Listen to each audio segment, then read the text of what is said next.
యేసు రక్తమే జయం పరిచర్య ప్రైజ్ ద లార్డ్. ఏప్రిల్ 22వ తేదీ 2024. ఈరోజు దేవుని వాక్యము. ఆయన కోపము నిమిషమాత్రముండును, ఆయన దయ ఆయుష్కాలమంతయు నిలుచును. కీర్తనలు 30వ కీర్తన 5వ వాక్యము. యెహోవా కొరకు కనిపెట్టువారులారా, మీరందరూ మనస్సున ధైర్యము వహించి నిబ్బరముగా నుండుడి. మనుష్యుల కోపము కక్షలను మరణమును రప్పించును.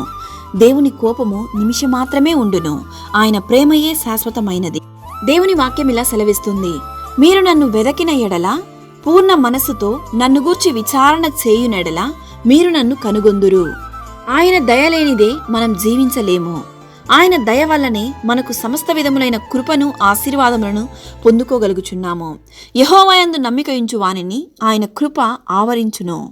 ఆయన వాక్యము చెప్పిన రీతిలో నీవు నీ కార్యములను జరిగించినప్పుడు, నీ జీవితమును ఆయన ప్రణాళికకు అప్పగించినప్పుడు ఆయన నీకు విజయమును అనుగ్రహించును.